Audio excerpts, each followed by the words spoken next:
Olá, meus amores, tudo bem com vocês? Estamos aqui para mais um dia da nossa aula, tá certo? Da nossa aula online. Hoje com as disciplinas de História e Geografia, tá certo? Hoje nós vamos ter duas disciplinas diferentes, tá bom? Espero que estejam bem, que vocês estejam aí acompanhando as aulas e fazendo todas as atividades, tá bom? Vamos começar com História, tá? A gente fazer tudo aqui bem rapidinho.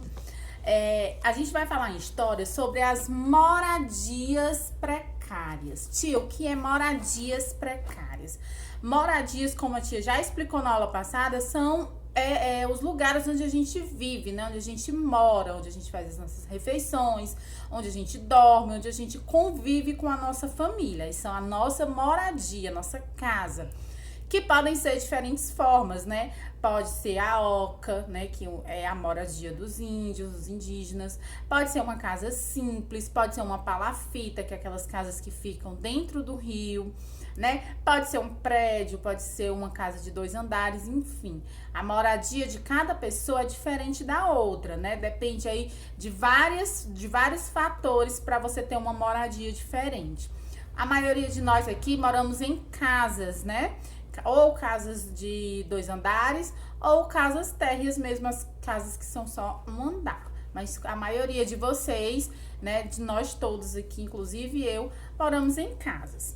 As moradias precárias chamadas são aquelas moradias que não tem muita estrutura, né? Que são aquelas moradias mais simples.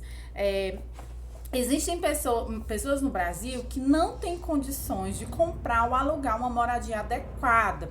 Assim, muitas delas passam a viver em moradias precárias, que não oferecem segurança e nem o conforto necessário para os seus moradores. Olha só, aí no livro de vocês nós temos 2 exemplos, tá? Esse aqui, ó, que é uma moradia de comunidade, né? Bem precária, muitas vezes feita de madeira ou de plástico, tá?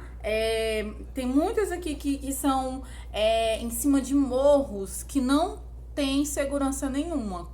Quando chove, pode haver deslizamentos, enfim. É uma moradia bem precária e as pessoas não moram lá porque querem, né? Muitas, ou a maioria, não tem condição de morar em um outro lugar, de ter uma casa em um outro lugar. E aí elas precisam morar ali, tá? Aí aqui embaixo são cortiços, tá? Cortiços são como se fossem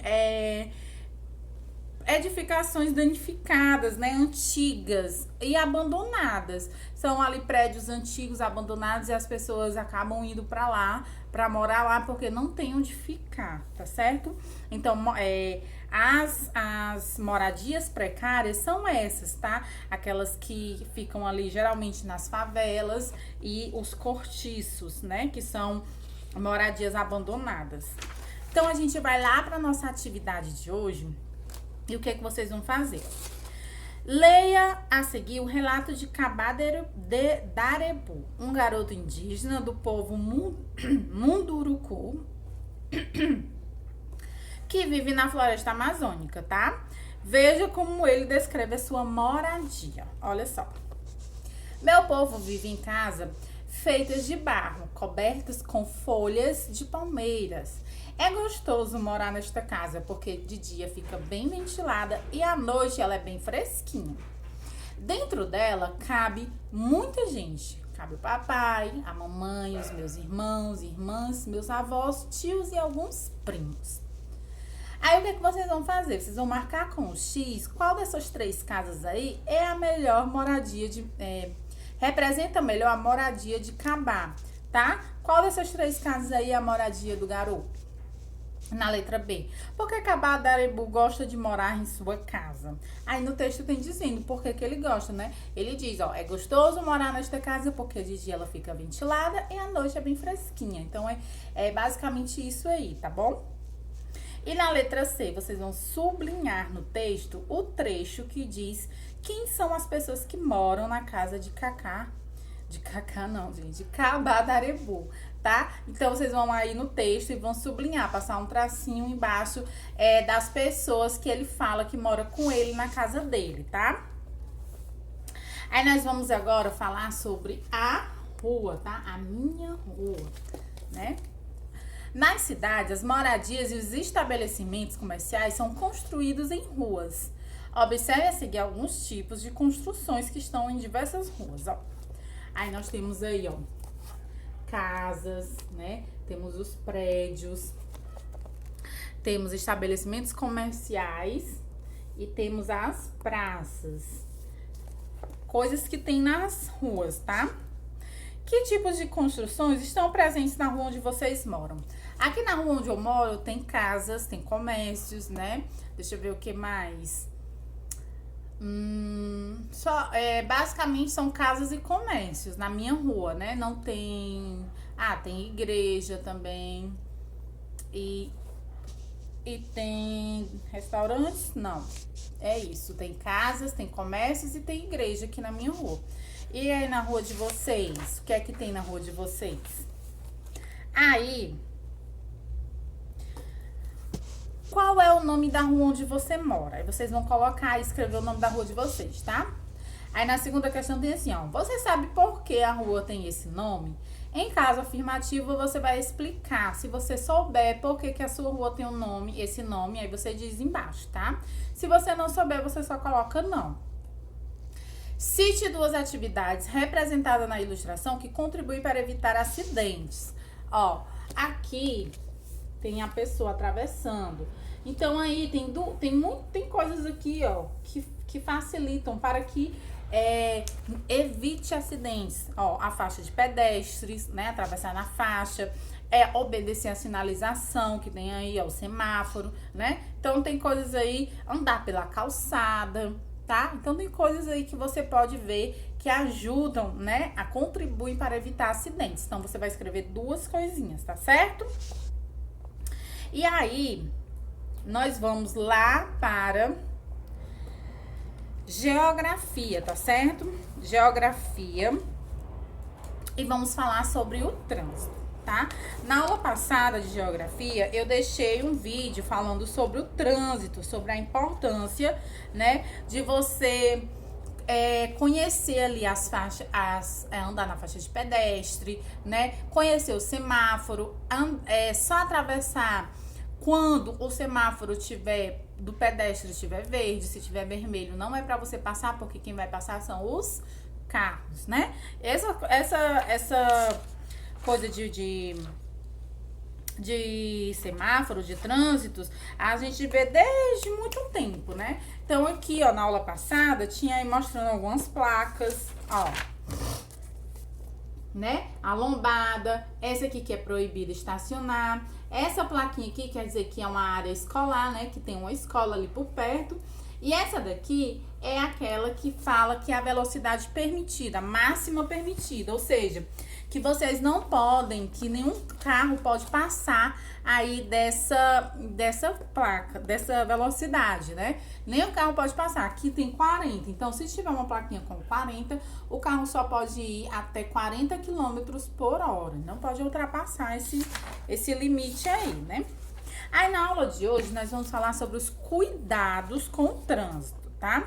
Ó, motoristas, pedestres, motociclistas e ciclistas movimentam-se em diferentes sentidos nas ruas. Todo esse trânsito pode ser perigoso se as leis e regras não forem cumpridas e se não tomarmos mais alguns cuidados. Infelizmente, todos os dias acontecem muitos acidentes no trânsito. E para evitá-los, vamos nos lembrar de vários cuidados que devemos ter no trânsito, principalmente os relacionados aos pedestres. Ó, para atravessar uma rua, o pedestre deve sempre procurar uma faixa de segurança. A faixa de segurança é a faixinha de pedestre, essa daqui, ó, tá? Branquinha aqui, ó, com as listinhas brancas. Sempre passar por lá, tá? Caso não exista, deve distanciar-se um pouco das esquinas para fazer sua travessia. Sempre que vocês forem atravessar uma rua que tiver uma esquina, você não pode passar ali perto da esquina, porque você não vai ver que vem um carro. E nesse momento você pode sofrer um acidente. Então você tem que ir para mais longe da esquina para poder passar se não tiver faixa de pedestre, tá? Os pedestres devem estar atentos também aos semáforos para veículos, podendo atravessar apenas quando eles estiverem com luz vermelha acesa, ou seja, quando estiver fechado para os veículos. Vocês sabem que o semáforo, ele tem 3 cores, né? Vermelho, amarelo e o verde. Quando estiver vermelho, ele vai fechar para os veículos, então eles vão parar. E aí vocês vão poder passar, atravessar.